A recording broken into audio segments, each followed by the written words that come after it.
on their app. I'm Gautam Mukunda. Tonight on Greater Boston, 3 local superintendents join me to respond to criticism about how DEI is taught in schools. Plus, where the war in Ukraine stands 2 years after Russia's invasion. Is there an end in sight? Diversity, equity, and inclusion efforts have been on the receiving end of attacks from right-wing groups for years. But since the October 7th Hamas attack in Israel, criticism has been pouring in from other directions too. Some of that scrutiny has targeted local school districts here in Massachusetts, where critics have accused some school officials of neglecting issues of anti-Semitism in their curriculums. And in Newton, one resident even called on the district to suspend all DEI-related lessons. The city's superintendent, Anna Nolin, has pushed back against those claims and told GBH News' investigative reporter Philip Martin she's worried about fear and mistrust she's seeing in her community. Philip also talked to the heads of the Brookline and Needham school districts, which have faced similar criticisms in recent months. All 3 superintendents join me now: Newton's Anna Nolin, Brookline's Linus Guillory, and Needham's Daniel Gutekanst. Thank you so much for joining us today. Can you just start us off? Tell me, how do you teach about DEI issues? Well, that's a big question. Our job is to provide the expected content and skill coverage for students. In my estimation, how you teach about DEI is that you look at the children that are in the seats in your classroom and you make sure that they can see themselves in their curriculum and that they feel comfortable enough to access the learning that is being provided. There's no secret recipe for teaching DEI. It's not a program. It's not something that you plop into a school district. It's agreements among educators about how to teach in a way that reaches the most children. That's my definition. And is that different from what the 2 of you do? I think in addition to what Anna is sharing is the notion of respect for human differences. And so how do we as community, as a district, help our students be respectful of one another, their upbringing, as well as have our educators participate in that learning. And so there are a number of professional experiences that our teachers have experienced over the years, and more to come on that in the future as well. But this notion of respect for human differences and understanding where different folks come from. What I would add to that is, you know, in our districts, and really in all districts in Massachusetts, every morning, all of these children spill off of the buses or come out of cars, and they're from different faith traditions, from different racial backgrounds, speaking different languages, ethnicities. And we have the privilege of educating them within our schoolhouse. And we don't get to pick and choose. You know, you can come and you can go. We educate all of our kids. And I would say in recent years, certainly there's been a much greater emphasis on making sure we're including all and that we're promoting and boosting all. But it's not new for us. This is the work that Anna and Linus and I and all of our colleagues have been doing around the Commonwealth for years. And it's making sure that every child is seen and that we're really boosting and supporting that child and that child's family as well. Okay, so these are all goals that, you know, I think most people at least would support. But I can think that these sort of, they can be executed on and they can do better, well, or, you know, they can go well or poorly. So I'm just curious, given the scrutiny that you've all faced in the last, you know, months, and that's probably going to keep going, it's just like nobody's perfect. Is there anything you've looked at what you've done and say, you know, we should change this? Actually, this was a mistake. We could have done better, and we want to change it. I think one of the things that if we could go in the Wayback Machine and take a look at, I think the notion of getting groups of folks together sooner and having conversations and listening sessions, I think those have been powerful experiences that we've since had. But I think that was a great opportunity in thinking about when when incidents occur in the future, how might we get various parties and groups together much sooner to have conversation. I would agree with that. I would also say that we can't assume that the adults in the community have the kind of interpersonal skills to deal with a diverse society and high conflict within it, and that we should actually be doing similar trainings for families and community members in order to support healthy dialogues within the community. So, I mean, just to push on that a little bit, is that the job of a school district to change? Is that even within the resources of what you can do to train the families and the... Well, if we're really going to help our families access what we have to offer with their children, yes. I mean, children come from families, and those families are who we serve. So in my estimation, yes, it is our job to lead and model that. We're not the full solution, though. We can't be. I would think, too, that one of the things that we need to continue to do, and maybe do even better, is to be transparent about what we're doing. There should be no mystery. There should be no secrets. We should be very clear that we're trying to support all of our students, regardless of whom you pray to or whom you love, or how you look or how you learn. We are going to take you because you are your best person. Parents send their best children to us every day, and we're going to do our best to educate them. And along the way, I think we can do a better job of sharing with families how we're doing that and what programs, what curriculum, what resources we have in place to make sure that they feel supported and that they can also help their children at home. So all four of us are educators, and my experience in the classroom, especially on teaching on DEI issues, is that it really only works if everyone involved, the students in particular, have sort of an assumption of good faith. That I might make mistakes, but I'm kind of doing the best I can, and you cut me a little slack if I make that, and we'll all work on this together. And when I don't have that assumption, I say it's really hard to do. Do you find that the type and the nature of the criticism you're facing is starting to cut into that assumption of good faith, or making it harder to execute on these goals? And if so, what are you trying to do about it? I absolutely think that parents and community members are questioning some of the things that we've done, and that certainly has been the case since October 7th and the terrorist attacks in Israel and the subsequent war in Gaza and Israel. I think families have questioned what we've done and what our intentions are and why we've done it. Some staff and students as well. And so I think all we can do is redouble our efforts to be clear, to have conversations with people, to communicate, to listen, and, as necessary, change up something if that makes sense. But it has been hard. It's been a challenge. I do feel that there's been an erosion of trust in sort of institutions in general, government and schools being definitely front and center in that worry. People tend to go to their own groups rather than reaching across difference. And that's why I feel more training and more attention to that. But schools are still the place where everyone should be able to find their next best life. And it's still our job to try to help all children and all families see their place within it. So it's a tall order. We're up to the challenge, but it doesn't mean that everyone's going to be happy at every moment all the time. However, there should be ongoing communication about what each family and child needs. And supporting certainly our leaders in leading this work, because again, we get to be the collectors of all and sitting in the superintendent's chair. But then how then do we support our building leaders in doing what Anna and Dan have just talked about there? But the notion of going further here is, again, how do our goal is to make sure that our kids are the best representatives of themselves and of their families. And in doing that, how then do we make sure that we are supporting, growing, cultivating them as well? And that's the essence of what we're trying to do here. So how do you measure whether you're succeeding at that? That's the, it's in education, there's the quantitative and the qualitative data. In those instances, we certainly look at there are quantitative measures that we can take a stab at, but the qualitative measures are those students that then come back years later. That's the beauty of education, is it's not always an immediate feedback loop. It's down the line. And so many times we get it right, and then there are times when we say, oh, we need to adjust that and get it a little bit tighter. But again, this notion of how are our kids interfacing and interacting with one another. I mean, I would say that the success is our day-to-day operations in the schools. The kids are generally working it out every day in classrooms and being communicative and open and making connections across difference. Parents struggle, and I always talk about sort of the nostalgia of what we remember from our childhood. So there's a strong capacity in everyone since you went to school that you think that school should be a certain way.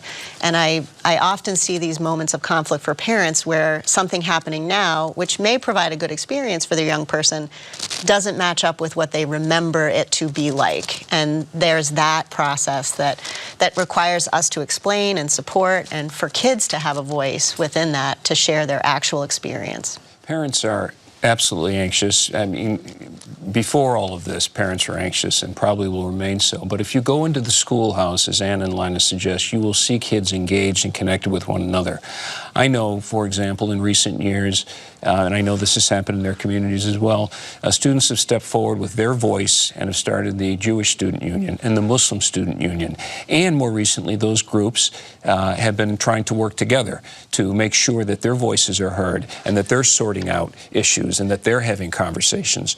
So it's not perfect within the schoolhouse, but I think evidence of growth is actually watching student groups and student voice be increased so that they can work together and learn together. That's happening in all of our schools. It's hard for parents who are not there every day and other community members to see that, though. And I think that because our school communities are small enough, we get to see their trajectory over time. And so this agency that Dan is talking about, the fact that students can come and speak and advocate for themselves, that's powerful. And that's what you want your children to be able to do, to stand up and say, this is what I need, this is what I feel would be helpful for me. And then we as educators be able to support that. So if there's one thing you wanted to say to each other about the advice you'd give to how to get through in this environment, what would it be? You know, I would say to my colleagues, and I think I've said to others, let's be patient. It has been an anxious time for families, for sure, for many families. So we have to be patient. We have to listen deeply to what they're saying. I don't think we should react quickly to everything, nor should we underreact. There has to be a balance there. And pace yourself as well, I think is generally good advice anyhow, but certainly during this time. Take a deep breath and pace yourself. I just always try to tell colleagues to take a curious and a listening orientation to whatever conflict is before us. To me, that gets questions answered, it opens people up to dialogue, and that's what ultimately changes conversations. Assume good intentions, right? Assume good intentions and have a listening spirit and be willing to learn. Also, be able to acknowledge, hey, I made an error in this. And I'm willing to learn and grow from that because, again, we're all here as learners, and so that aspect of it is critical as well. So this is one conversation among many that I'm sure you're having and that we will be having on these issues because they're not going away. They're only going to get more important. But Anna, Linus, Daniel, thank you so much for joining us today. Thank you. 2 years on from Russia's invasion of Ukraine, hundreds of thousands of soldiers and civilians have been killed as the country has tried to fend off Kremlin forces. Russia now controls roughly a quarter of Ukraine, and in recent weeks their forces have started to advance as Ukraine waits on Western aid. Is there an end in sight? What could it look like? To discuss, I'm joined by Carol Savietz, a senior advisor for MIT Security Studies program and a research associate at Harvard's Davis Center for Russian and Eurasian Studies and the Harvard Ukrainian Research Institute. Carol, thanks so much for joining us today. Sure, pleasure. So give us a sort of a status update. What is the situation in the Ukraine war right now? It's a mess, to put it simply. Everybody over the summer and into the fall was talking about it turning into a stalemate, a war of attrition. That's why General Zaluzhny was fired, because he said publicly that it was a stalemate and everything. And now it looks as if Russia is again on the advance, moving in from the areas that they've already occupied, in part because Ukraine is running out of ammunition and artillery shells and the other things that they would need because everything is tied up in the U.S. Congress at the moment. So whether it means that Russia can sustain the advance long term, we don't really know. We do know, for example, that they've retaken Avdiivka, which was that town that was heavily contested. And everybody said, oh, my God, this is, Ukraine is losing or is pulling back, what have you. A pro-Russian military blogger who was talking about the number of casualties, military casualties as a result of Russia having retaken Avdiivka was found dead, supposedly committed suicide. Now, again, nobody knows what really happened, but the presumption, again, among people like me, is that he was taken out because he was admitting the truth about how costly these battles have been for Russia. So if they've been so costly for Russia and, also horrendously costly for Ukraine, right. So Senator Schumer has urged that the United States sort of approve aid to Ukraine, yes, sort of soon. And we have audio of that. We must show Putin that he must pay a price for the death of Navalny. And the best price the U.S. can make Putin pay is to give Ukraine the help they need to fend off Putin's evil aggressions. If the United States doesn't deliver that help, do the Ukrainians have any chance? I don't really know how to judge that because the Europeans are apparently trying to pick up some of the slack, but I doubt that they could pick up all of the slack that would be created by the United States no longer providing any assistance.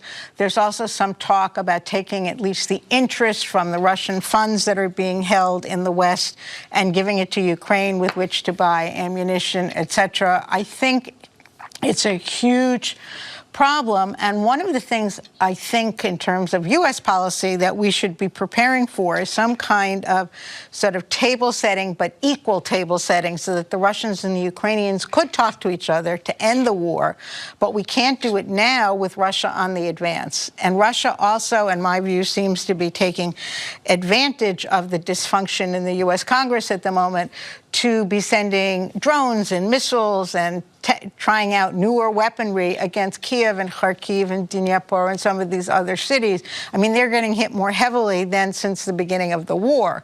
So it's almost as if there's this lull in our attention, maybe, and therefore the Russians are taking advantage of it. And so Senator Schumer's also mentioned the death of Alexei Navalny, which is sort of Correct. the event not on the battlefield that is shaping what's happening right now.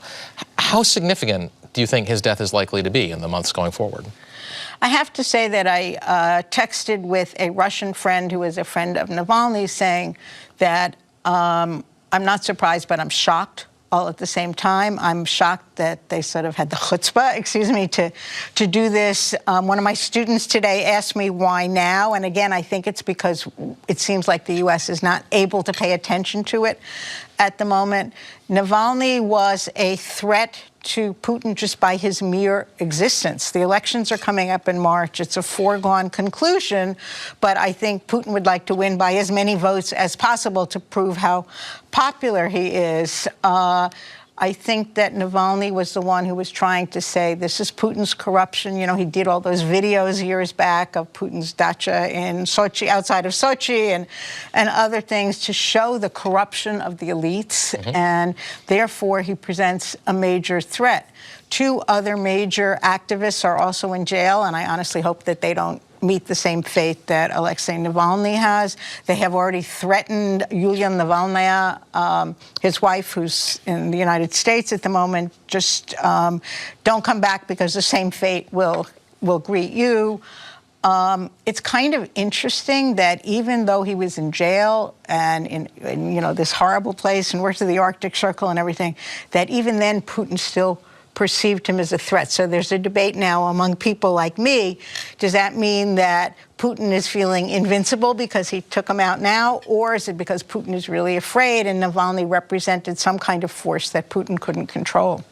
So given the scale of the casualties that both sides have suffered, and in particular for Ukraine, this is not a war of choice, but for Russia it is, the Russians have been able to sort of reconstitute their forces after the gargantuan initial losses they suffered. Right. Do we think they continue to have the capacity to do that? Can they keep fighting this out for another 2 or 3 years if they choose to do that, or are they somewhere at their limit?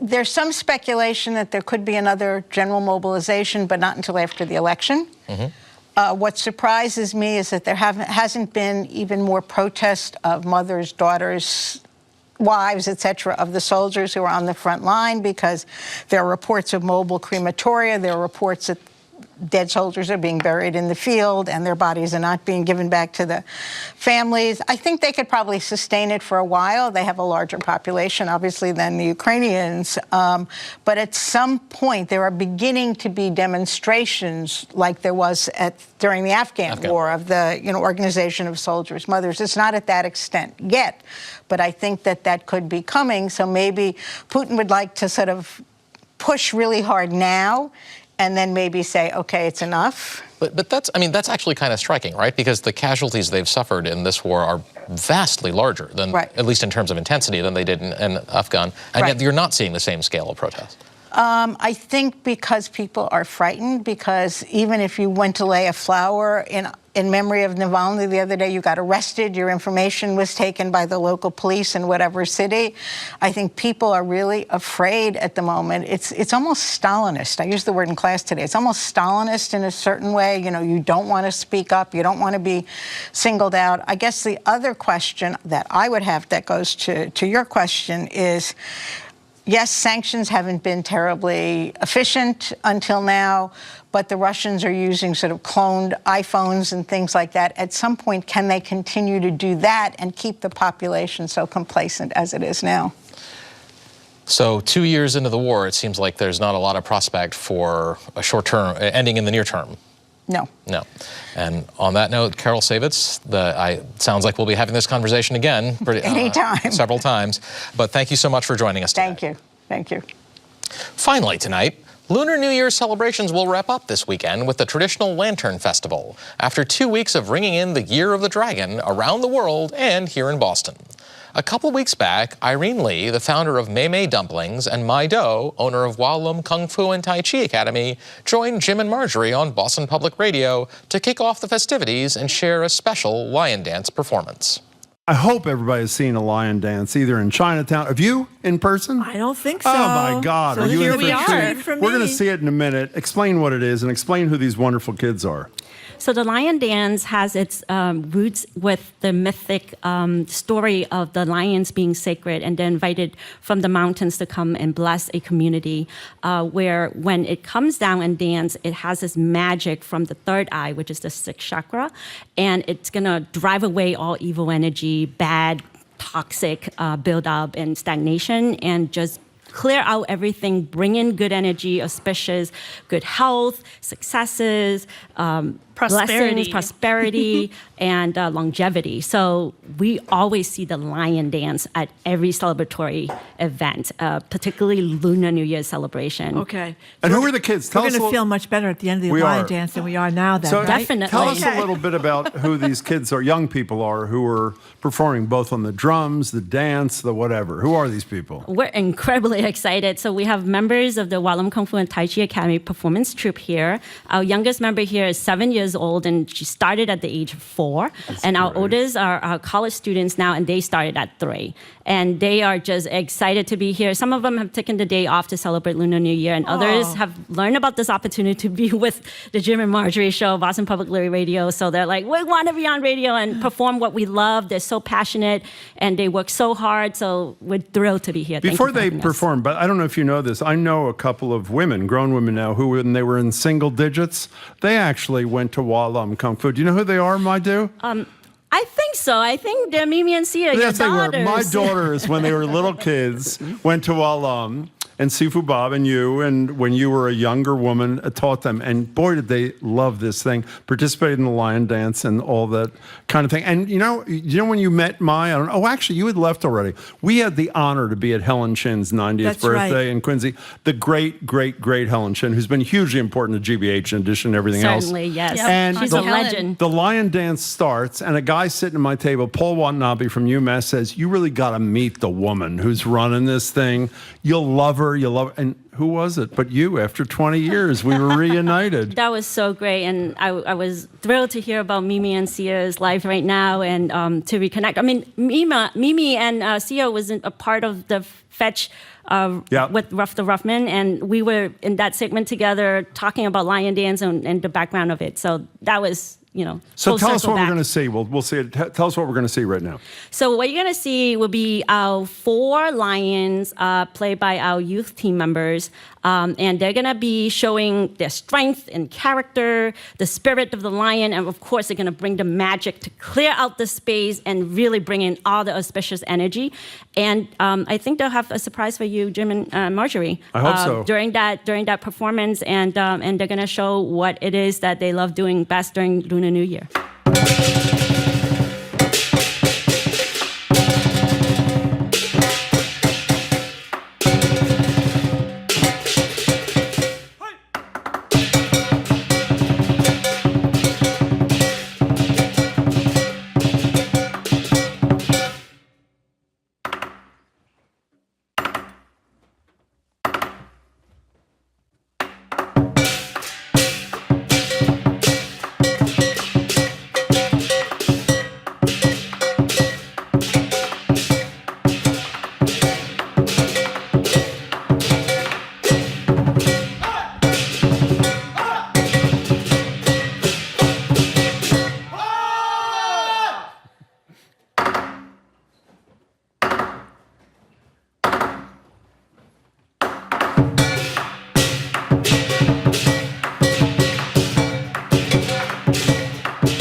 That's it for tonight, but come back tomorrow for Talking Politics.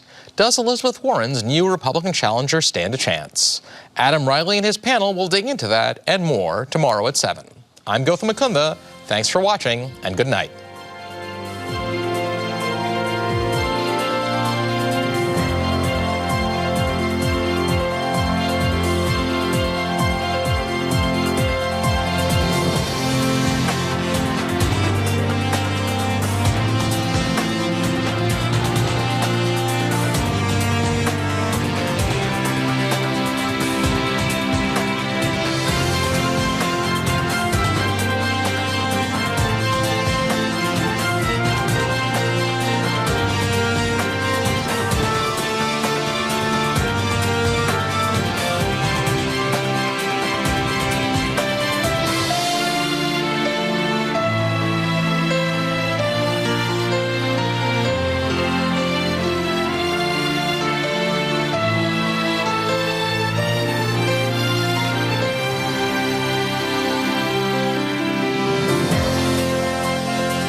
Ali